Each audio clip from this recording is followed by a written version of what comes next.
Palm oil பனை மரத்துடைய மரத்துல இருந்து பிரித்தெடுக்கப்படும் ஒரு வகை தாவர எண்ணெய் தான் இந்த பாம் ஆயில். இந்தியாவில் போன 19ஆம் நூற்றாண்டுல இருந்து மக்களால் உணவுல பயன்படுத்தப்பட்டு வரக்கூடிய பாம் ஆயில் தொடர்பாக சில தகவல்கள் பகிரப்பட்டு வருது. பாம் ஆயில் உண்மையில உடல் நலத்துக்கு கெட்டதா அப்படிங்கிறத பத்தி இப்ப நம்ம விரிவா பார்க்கலாம். இன்னைக்கு உலக அளவில் அதிகமாக பயன்படுத்தக்கூடிய தாவர எண்ணெயா இருக்கு பாம் ஆயில்.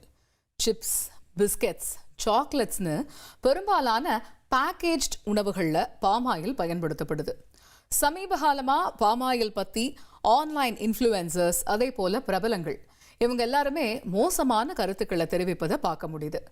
சமீபத்தில் நடிகை ரகுல் பிரீத் சிங், ஹிந்தி நடிகர் ஜாக்கி பக்னானி இவங்க வீட்டில் சமையலுக்கு நெய் பயன்படுத்துறது ஏன் அப்படின்னு பேசியிருந்தாங்க. அப்போ பாம் ஆயில் ரொம்ப ஆபத்தானது அப்படின்னும் பாம் ஆயிலை பயன்படுத்துறது தற்கொலைக்கு சமம் அப்படின்னும் ஹிந்தி நடிகர் ஜாக்கி பக்னானி ஒரு பேட்டியில் தெரிவித்தது பேசு பொருளாச்சு. இந்தியாவில் 19ஆம் நூற்றாண்டுல இருந்தே பாம் ஆயில்ங்கிறது பயன்பாட்டில் இருக்கு. இந்த சூழல்ல பாம் ஆயில் பற்றி எதிர்மறையான பிரச்சாரங்கள் செய்யப்படுறத இந்திய உணவு மற்றும் பானங்கள் சங்கமான IFBA மறுத்திருக்கு. சரி, இந்த விஷயத்துல அறிவியல் என்ன சொல்லுது அப்படின்னு பார்த்தா, பாம் ஆயில் ஆரோக்கியமானதா அப்படிங்கிற பேச்சு வலுத்திருக்கிற வேளையில எண்ணெய் விவகாரத்துல அறிவியல் என்ன சொல்லுது அப்படிங்கிறதையும் பார்ப்போம். பாம் ஆயிலை பொறுத்த வரைக்கும் 100 கிராம் பாம் ஆயில்ல தோராயமா 40 கிராம் சேச்சுரேட்டட் ஃபேட், அதாவது நிறைவுற்ற கொழுப்புகள் இருப்பதா சொல்லப்படுது. பொதுவா அதிக அளவுல நிறைவுற்ற கொழுப்பு எடுத்துக்கிறது உடல்ல மோசமான கொலஸ்ட்ராலை அதிகரிக்க தொடர்புடையதா இருப்பதா ஆராய்ச்சியாளர்களால சொல்லப்படுது.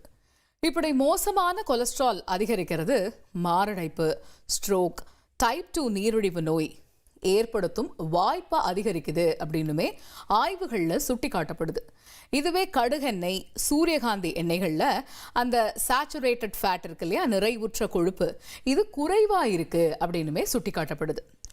பாம் ஆயில் பயன்பாட்டில் சில நன்மைகளும் இருக்கு அப்படின்னு பட்டியலிடப்படுது. அதாவது ஹைட்ரஜனேற்றம் போன்ற இண்டஸ்ட்ரியல் ப்ராசஸ் தேவையில்லை அப்படிங்கிறதால டிரான்ஸ் ஃபேட்னு சொல்லக்கூடிய அந்த டிரான்ஸ் கொழுப்பு அமிலத்துடன் தொடர்புடைய ஆபத்தை இது தவிர்க்குது.